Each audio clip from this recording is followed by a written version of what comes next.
Greetings, everyone. Thank you for tuning in. This is Hear Her Sports, and I'm Elizabeth Emery.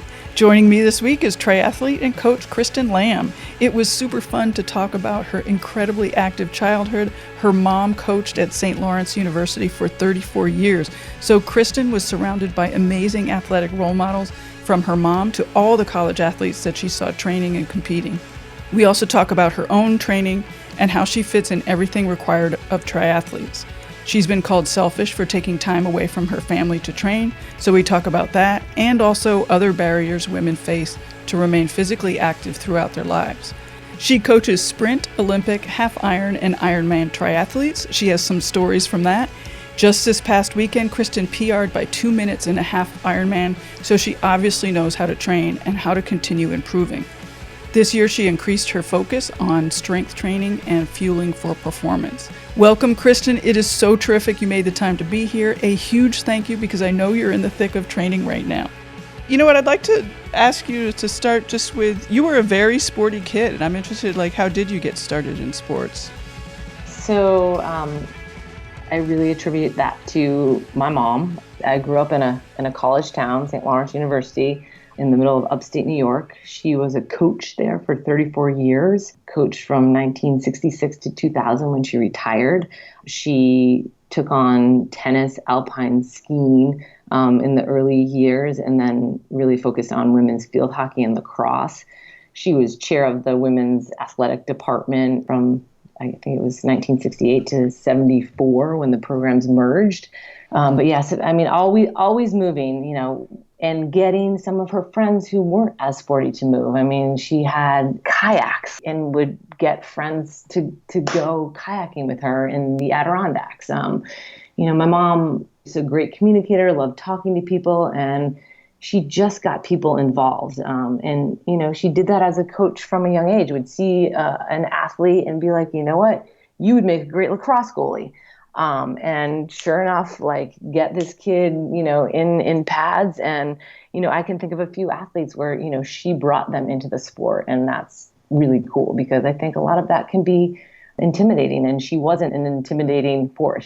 She really taught them that, they could do this and explore it. And, there's nothing's wrong with exploring. If you don't like it, then you don't like it. But if you find something you love, that's great. So I was constantly surrounded by sport in this college town. And obviously my mother was, fully engrossed in it. So my social time with friends was, I was going to the college and I was running around the track. I was shooting hoops. I was swimming. I was watching college hockey games, soccer games. It's what I did for fun with my friends. My mom, loved golf. She would take me out on the golf course at a young age. We were always biking or cross-country skiing or hiking a mountain. I feel like she was a very progressive woman, and it was something that she knew that she loved. And unfortunately for her, she didn't have the opportunity that I had. So I really think she wanted to open those doors for me to allow me to explore what she didn't have access to. Her teams, her field hockey and lacrosse team, I would get out of school early as a kid and get to go away on a Friday to away games, which was awesome. I would ride. It was before the time of the big coach buses. They would have two vans, and I would travel on the vans with all these cool, sporty college girls. And I just had so many role models to look up to, which was great. I would be the ball girl on the side of the field. So I was really lucky. And my mom was friends with a lot of the other coaches. I think, that I played ice hockey growing up. She knew the ice hockey coach well. So even when I was in high school, I was able to go skate with the ice hockey team at St. Lawrence. So I was really, really fortunate to have the opportunity of growing up with my mom as a coach and on a college campus, and just had some great female role models from a very, very young age. Do you remember Title IX passing? I do remember. My mom actually also wrote a book. It's called Women's Sports at St. Lawrence University, from the beginnings to Title IX. So that's awesome. It is pretty awesome. So, and it's not like on, Amazon or anything like that, but it's very interesting to read the history of sport at St. Lawrence. So, huge milestone. And I do remember at St. Lawrence, it was a big shakeup when Title IX happened. The men's wrestling team, which was pretty successful, got cut to accommodate Title IX. So I remember that being very controversial back in the day. Mm-hmm, mm-hmm. I think when we spoke before, I told you, my mom coached field hockey and lacrosse, and I always said to my mom, I don't want to play field hockey. I want to play the real hockey. Like, I want to be on ice. Like, I want to do, what the boys are doing. And we didn't have field hockey or lacrosse. At my school where I grew up, I did love lacrosse. I probably would have played lacrosse had that been the case. So yeah, definitely, early in the 80s, I played hockey. I really kind of missed that boat for girls hockey. It's so exciting to see the USA team now and how far they've come. St. Lawrence is in upstate New York. It's a big Division I for both men and women. It was something that was really exciting for me and something that I definitely loved. So started skating when I was 2, played in like the house league with the boys, all growing up, into middle school. I would get up so incredibly early before my parents were even awake, get all my gear on, would wait for my dad to come out and tie my skates because I wasn't strong enough to do that. My mom, she couldn't tie them tight enough, according to me. So it was kind of cool. I felt like I was just, one of them. I played first line with the boys. The boys treated me great. As I got a little older, things got a little bit more tricky. Eventually, we would normally just wear sweatpants underneath our gear and stuff. But as, I got up into 7th and 8th grade, I had to have a separate locker room. So that got a little tricky, but I still, loved being with them and playing with them. And I was, completely accepted. Started to play with them in high school, and then the checking became an issue and just the size difference. And I had the wind taken out of me a few times on the ice. And that's when my parents were like, okay, enough is enough. But there wasn't really a girls team. My high school had just started a girls team. So I went out, skated with them, and half of them were on figure skates. And I mean, huge kudos to them. Like they didn't have the opportunity that I had to learn to skate at such a young age.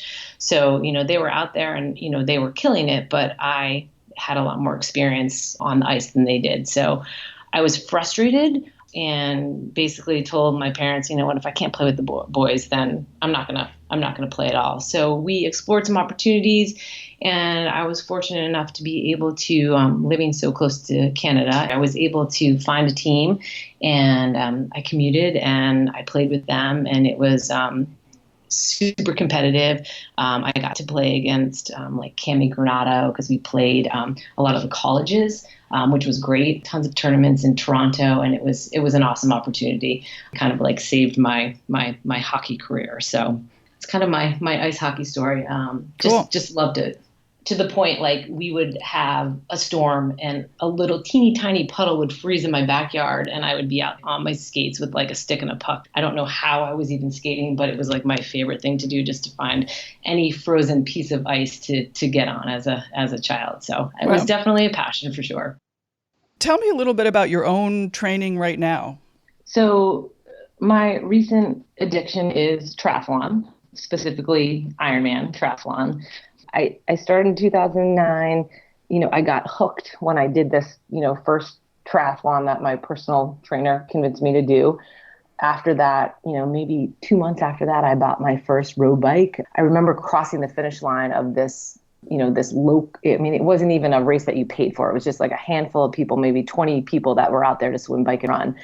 Across the finish line, I was like, wow, this is it. This is what I've been searching for. So a few months later, I bought a bike. I got to stop you. So what was it about the triathlon that you knew right away? I love that.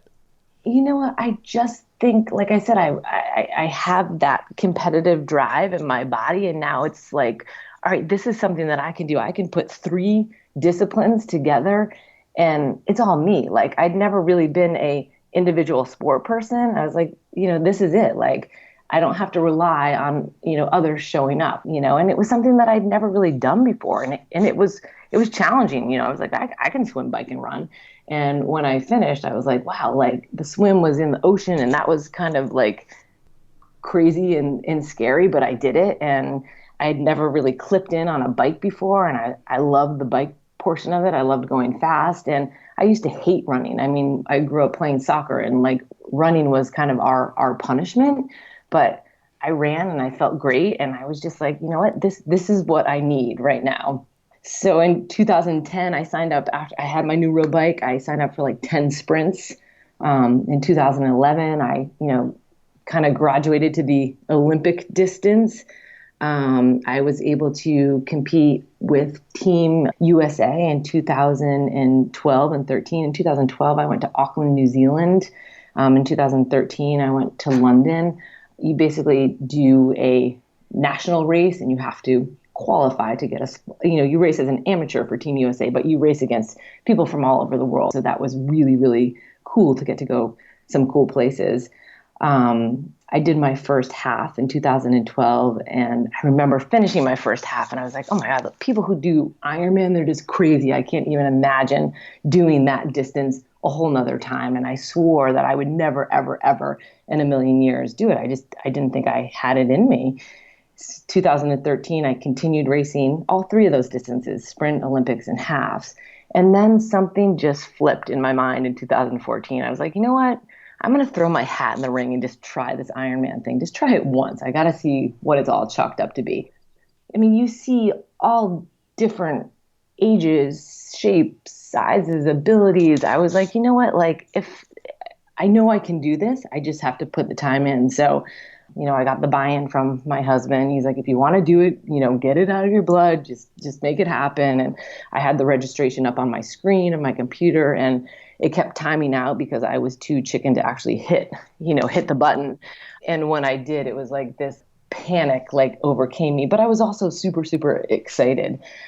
And, I had a coach at that time, and, it was exciting to me because I had been doing like the shorter distance stuff. So, your intensity level is much harder. You're, pushing a really high heart rate, you're swimming, biking, and running, really pretty fast at obviously the sprint and the Olympic, and even the half, you can push it a lot more. So it was a totally different type of training, more aerobic based. So I like that. And I started hitting these milestones, like, riding my bike farther than I ever had, and running a lot farther off the bike. And that was it was really fun and exciting to me.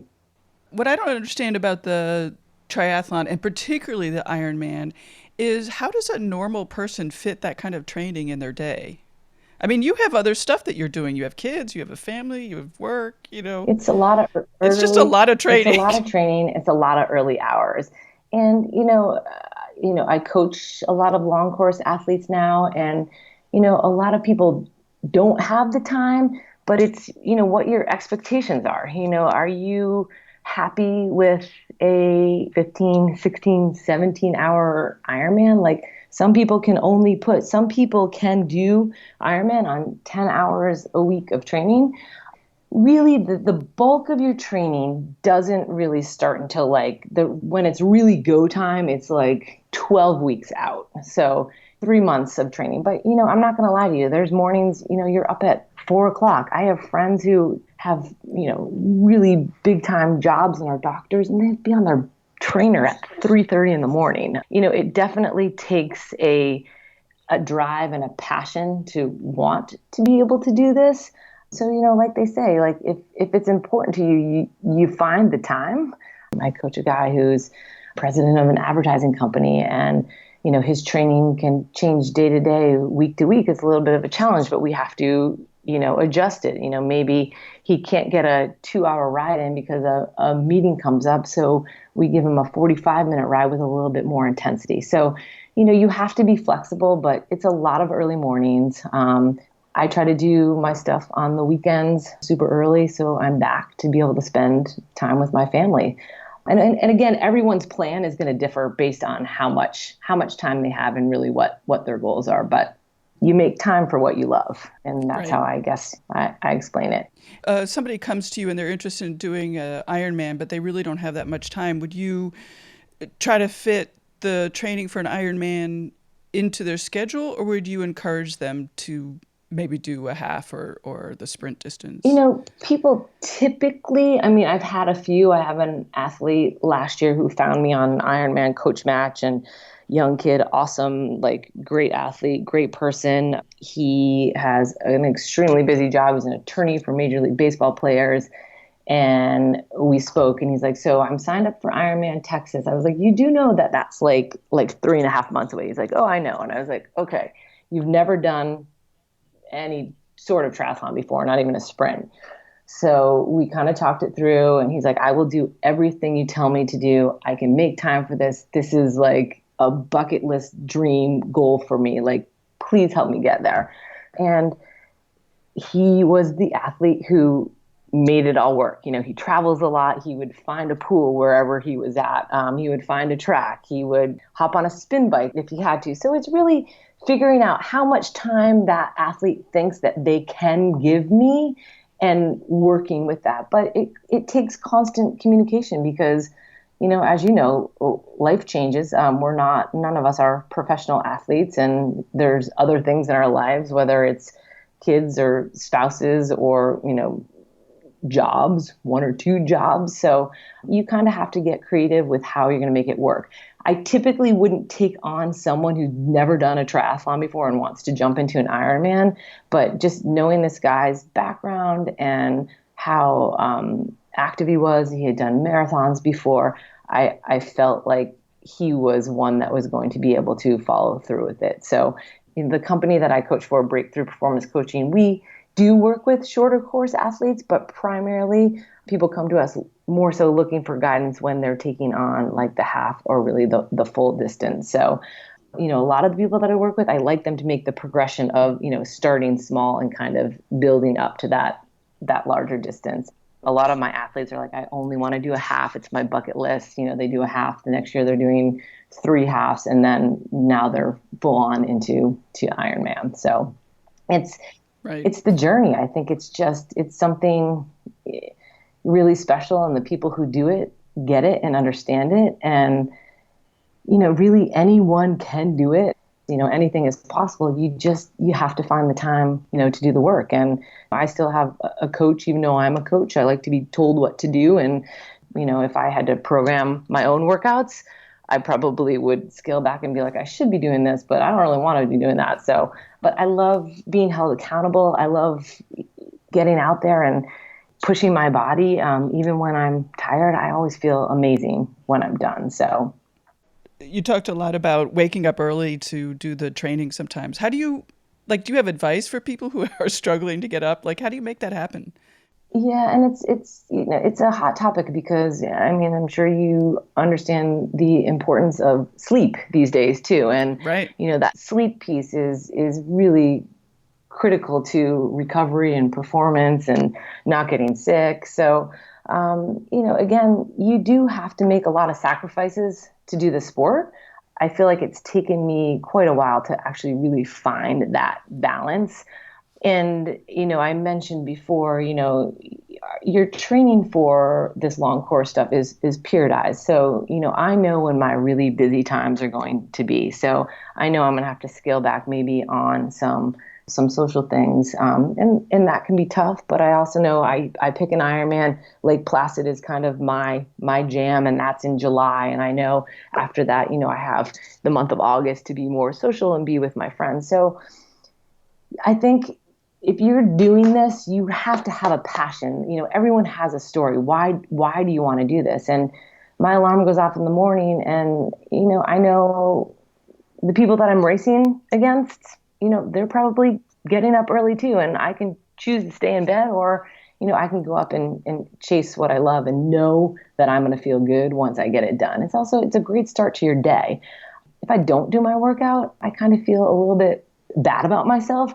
I just feel so much better. Like my body craves movement. So yeah, it's hard, especially, being in New England in the winter and it's freezing cold outside and your alarm goes off and you got to get up and go to the pool. Like for me, there's nothing worse than that. But once I'm in the pool and I'm swimming, I'm so grateful that I got there. Another big part of it is, a lot of times people will question. I've had people question me, as a mom and doing this sport, is it selfish? I'm taking away time from my family and my kids. And, I kind of went down that path a little bit. And you speak to my kids, actually, when I brought it up to them, my oldest almost started crying. It was like, you have to keep doing Ironman. Like, I love it. And they've become a part of it big time. They've made so many friends with kids on our team. They love going to Lake Placid. And I do feel like I'm kind of a role model for them, like teaching them if there's something that you're passionate about, you got to get out there and go for it and do it. And it's not that I want to push them to do Ironman or triathlon. I just want them to find something that they're passionate about and go for it and dive in because, as they say, like, do what you love and you'll have a happy life. What barriers have you found from your athletes that prevent them from doing the work? And what kind of advice do you give them? It's tough. You have to have that check-in with athletes when you notice that workouts aren't getting done. So, we use an online software application called Training Peak. So I schedule all my workouts for my athletes on Sunday. They get their workouts. And I understand you're not going to get everything in, but if you see, an athlete who maybe keeps skipping their long rides, you have to have that check-in. Like, why do you want to do this? We always sit down before I work with an athlete and I want to know kind of what are your goals, for the season? Are you looking to just cross the finish line? Are you looking for, a PR? So it's a constant reminder of why are you doing this event? Like, usually people have a story. So, and it's hard. I'm not going to lie to you. There's times where burnout happens. I think especially in the winter. And a lot of times too, it might be refocusing their training. Maybe the athlete is incredibly busy at work. They're looking at this plan and they're like, I don't know how I'm going to fit it in. So I need to break the ice on that conversation and say, all right, what is it? Is it the early morning? Are you lacking on sleep? How is your sleep? What's going on at home? You really have to get pretty personal with the athlete. We almost become somewhat of a therapist. So do have to kind of adjust the schedule and get them to refocus. Maybe it's a workout that's just too boring for them. So you're changing it up a little bit. So I would say just, constant communication and helping remind them, what they're looking to accomplish on race day. So refocusing them. Right. It sounds like you really like to coach. I do. I really do. It's the journey. For me, it's helping an athlete accomplish something that they never thought was possible. That is so exciting and so rewarding to me. When you cross the finish line of your first Ironman, it's very emotional. It's like this amazing feeling of joy and accomplishment, and seeing people experience that feeling too. It's super emotional. And working with athletes that I've worked with a few years now who are still hitting PRs for, a half marathon, like that's the stuff that makes me tick. Unlocking people's true potential and showing them that, with a little dedication and hard work, you can accomplish great things. I love that. That's cool. Right. One thing I like about what we've been talking today about is that, you are very competitive. You've admitted you're competitive, but athletics and being sporty seems more a lifestyle decision for you than, you're going out to win, which you are, but. Oh, absolutely. I mean, I wouldn't even say like the triathlon piece of it. Like I've mentioned, I've met so many awesome people in the sport. I'm competitive with myself. And one of the things that I love about it is no matter who you are or how well you do, even if you come in first and you win that race, there's still a million things you're like, oh, I could have done this better. Like I could have executed in transition better. I could have, on this climb out of town, I should have scaled back my power and I would have been able to squeak out a little bit faster pace, on the run. So there's always room for improvement, and it's, self-improvement, and it's just, it's learning to grow as an individual as well. It's just the desire to be active. You want to win and you want to do well, but I feel like an Ironman, when you're out there on the course, you're rooting for everyone. You know what I mean? It's a sufferfest. And the fact that you're out there with all of those people and you know that we all kind of share this commonality, it's a pretty cool feeling. So supporting others out there, like, I love that too. I love that piece of it. I want to see people do well. I really do. And there's nothing better than going to the finish line at midnight of an Ironman. You know, those people who come in who are, just under that 17 hours, I cry every time. It's just, it's a huge goal for people. And to be out there for 17 hours moving your body, that's pretty remarkable. Like, those people have got it going on. And it's just, it's inspiring on so many levels. So let's go back to coaching a little bit. If somebody wants to start getting involved in triathlon, what would you suggest? You know what? I would suggest reaching out to people and talking. I mean, I love talking about the sport. I tell people all the time, like, reach out, ask me questions. Like, obviously, you want to gain more clients, but I enjoy sharing information. And it's important. You have to give away free information. Everyone's doing it. USA Triathlon has started this initiative called WIN, and it's basically to help drive female participation in the sport of triathlon. There is still a big difference in the amount of women to men who compete in triathlon. The membership for USA Triathlon is only 38% women, so it's still very male dominated. So they're really trying to get more women into the sport. For women in general, you need to talk to women. You need to talk to people like myself and the other female coaches on our team, or women who are competing, because from what I understand, it's very intimidating. It's very, male driven. It's in a crazy expensive sport that never ends. The races are expensive. The gear is expensive. So, talk to people, start learning more. We have Breakthrough Performance. We've actually won a few grants from USA Triathlon to help drive that women's participation in the sport.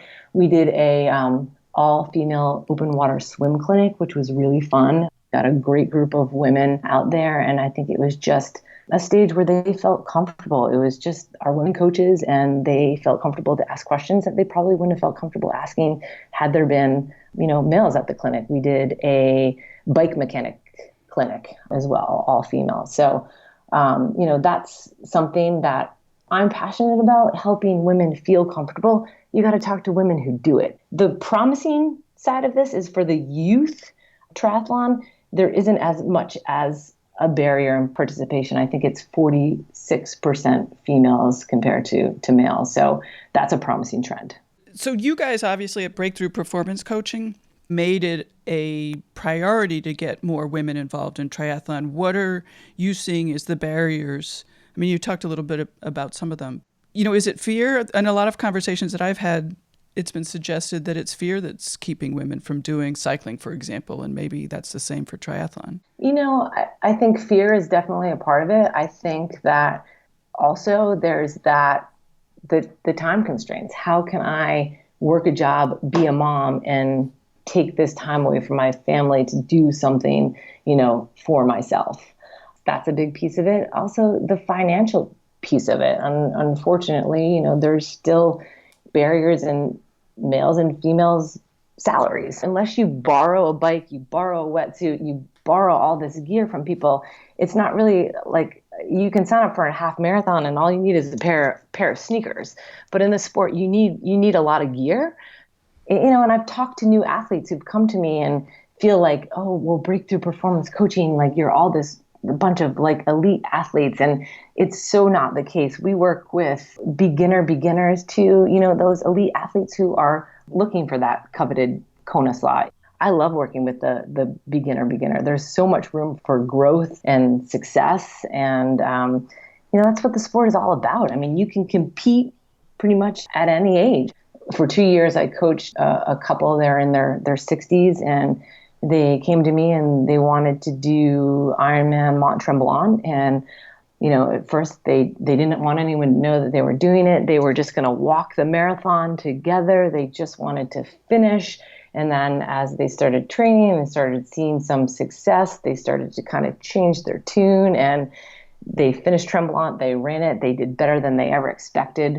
The next year I got them to sign up for Lake Placid, which they were terrified about because it's, Tremblant's really hilly, but, Placid has this pretty scary descent. And, I got them out of their comfort zone, and they did amazing. So the fact that they're, in their 60s and are able to compete, in the 60 to 64 age group, that's pretty cool. That's great. You also mentioned something. I'm so glad you talked about this idea that you're hurting your family by spending time, training for triathlon. I've heard that a lot. I've read that a lot. So thank you for talking about that. Yeah, for sure. But, like I said, with my boys, number one, I think it makes us better moms. Like, we need to take time for ourselves. Parenting is the most amazing thing. I'm so grateful to be a mom and have two boys, but I need to be who I am as well. And like I said, show them, like, find a passion and chase it and follow it. And I know that my boys respect what I do. And, I'm not going to lie, initially, I think a lot of people will have a little kind of friction with their significant other if they don't do triathlon, because it does take a lot of time away. But, we've worked through that. And my husband knows that this is who I've become and what I love. And we make it work. And, it takes a lot of communication, but it's something that's really important to me. And, I do make sacrifices, missing some things, but the important things, I get there and I get it done. We do a training camp up in Lake Placid where we bring a bunch of athletes up, probably like 25 to 40 athletes up will come up and train on course, and all our coaches are out there. And this year it falls on the day that my son graduates from 8th grade. So, training camp is super important to me. I want to be there. I want to be there for my athletes. I need to be at my son's graduation. So I'm fitting it all in. I'm flying home from Saranac Lake, New York. I'm going to the graduation, and then the next morning I'm going back to training camp, and I'm there for 2 days, and then I'm driving home early in the morning and throwing my kids, the younger ones, stuff in the car to go to sleepaway camp for 3 weeks. So I make it all happen, and I make sure that, everyone's okay with it. So again, you prioritize what's important. So, and I've gotten past the fact, like, for a while I was, definitely a little bit insecure. What do people think? Like, I told you I've been called out before. I'm selfish doing this, but I know that I'm not. And I do know that my kids love what I do. And I just hope that some of these, younger girls, I can inspire them that, even as a mom, you can be sporty and you can still do these things that you love. So what are you training for now? I'm training for Lake Placid. Again, that's my A race. So that's end of July 23rd. I'll do a half Ironman the first weekend in June. Those are kind of my two, like, big races. I used to do a ton of tries when I was doing the shorter course stuff, but when you go long, it's harder to kind of fit them in. So those are the only two on my schedule right now, but I usually pick up a late season race or two. And as I mentioned before, I would like to go back to some of the shorter stuff just because it's fun and it's different. And I think it's good to mix it up a little bit. And what's your training like? Right now it's big. It's really, I'm kind of like in the thick of it right now. So, when we get off the phone, I'll be on my bike for 2 hours, and then I've got an hour run afterwards. Thursday I'm doing a century ride and a short run off the bike. I'm swimming longer. I'm going to get to the open water soon, which is kind of exciting. So, things definitely, start to ramp up, but I do like this time because you kind of carry, a base, throughout the winter. And then this is the time of year where you start to, feel really fit and starting to get race ready. So it's fun. Right. And do you strength train? I do.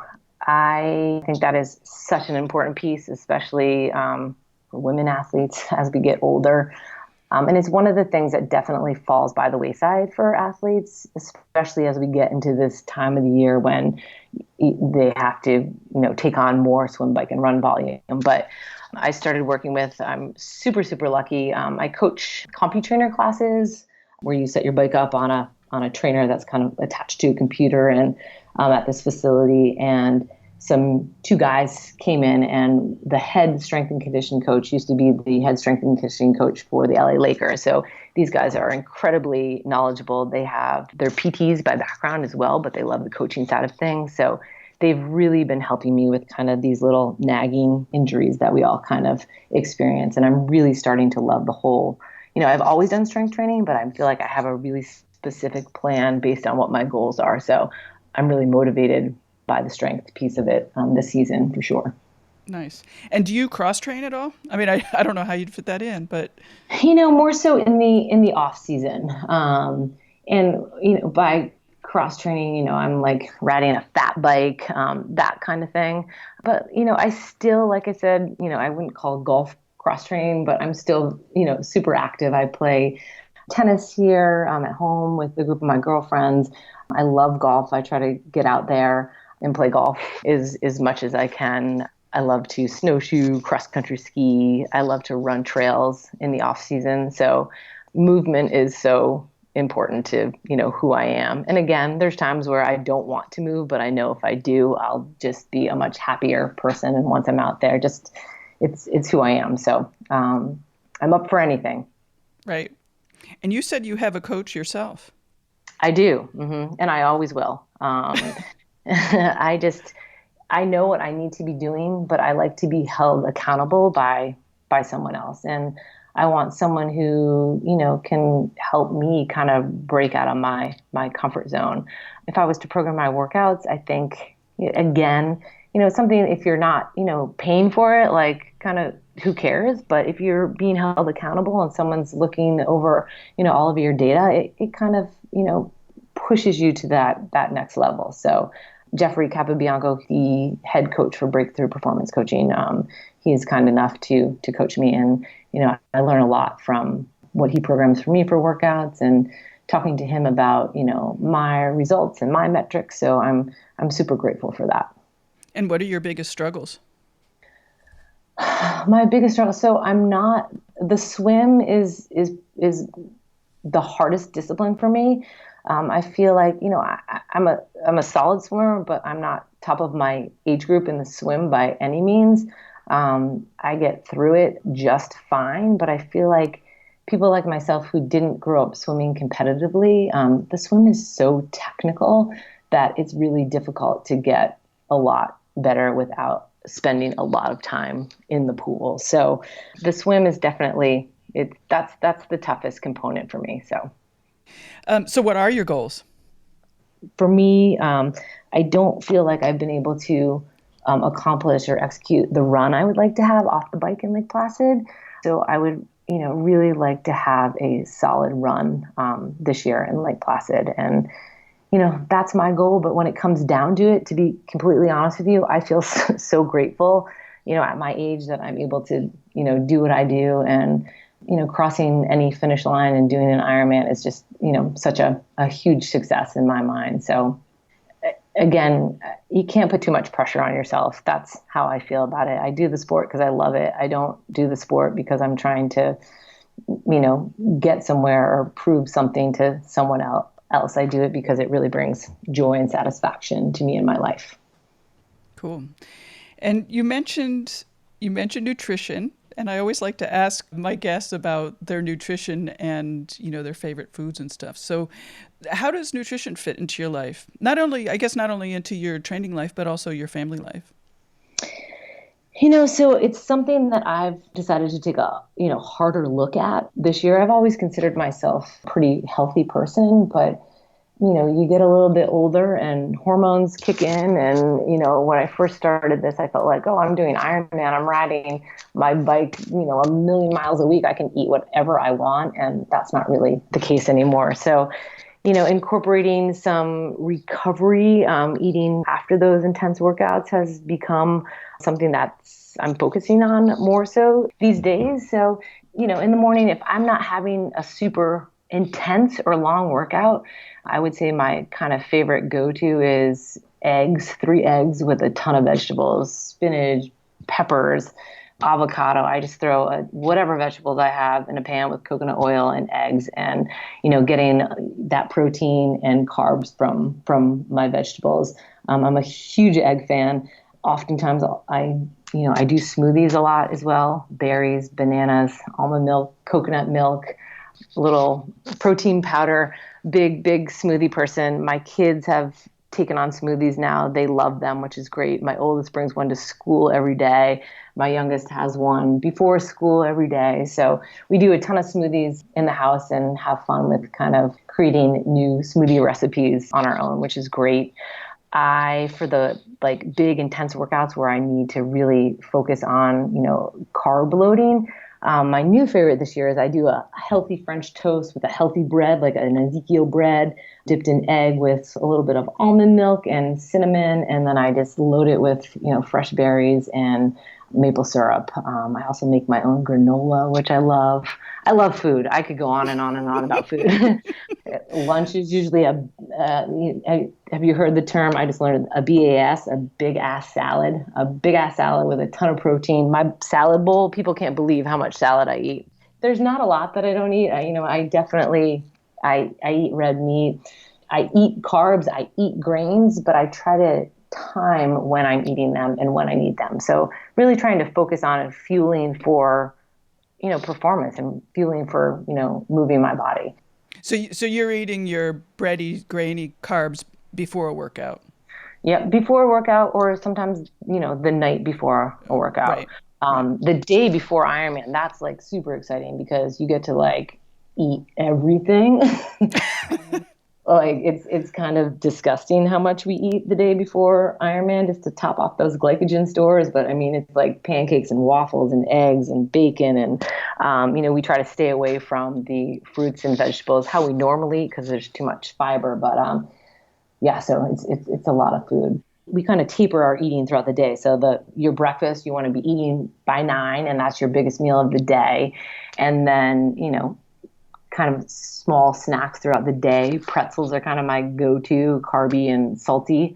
And then lunch is usually, a turkey sandwich. And then dinner is, and I don't love pasta, but I do eat it before Ironman. It's, pasta pretty plain with just like a marinara sauce and some chicken. I do feel incredibly full and kind of gross and thick, but, I know that I need it, and it seems to, suit me well that day. What doesn't suit me well is all the sugar and goo and crap that you eat, while you're on course and on the bike. So the day after Ironman, I just, you don't even want to look at another bar or Cliff Shot or gel or any of that stuff. But during the race, I feel like I know that my body needs that. And so I take it. It's just the day after I don't feel so great. Right. But I do feel stronger this year now that I've kind of changed my focus on nutrition, what I'm eating, when I'm eating. Timing is really key. And also that strength piece, having a really structured strength plan. When I kind of this year was like, okay, what are my goals going to be for 2018? The two things for me was I've been doing this for a long time, but I've never really focused on nutrition, and I've always done strength, but I've kind of just done whatever strength wise. Having a plan for both of these two, it's kind of giving me a kind of a newfound energy. So I'm excited to see how it's going to play out on race day. Oh, that's fun. Cool. Yeah. Well, I really appreciate talking to you, and I'm really grateful that we got this time. I am too. Thank you so much. I love everything you're doing. My new thing is when I pick up carpool, I throw on one of your podcasts. I've got a half an hour drive over there, and then I usually sit in line for a while, and it's kind of my new passion. So thanks for all the great content, and keep doing what you're doing, because I think it's awesome. Well, thank you very much. I appreciate that. Yeah. Absolutely. Great. Absolutely. Well, have a wonderful bike ride. Thank you. You have a great day as well. Thanks to you for listening. Tell your friends about the podcast. Spread the word about fantastic, strong women speaking up and doing amazing things. Please subscribe on iTunes and encourage people you know to do the same. It really does help more people find the podcast. There are some fun episodes already in the can, so keep listening. Thanks to Agnes Studio, the blog She Rides Her Bike, Gold Mines, and Leap Strategies for super support and partnerships. I'll be back in 2 weeks with another episode. Bye-bye.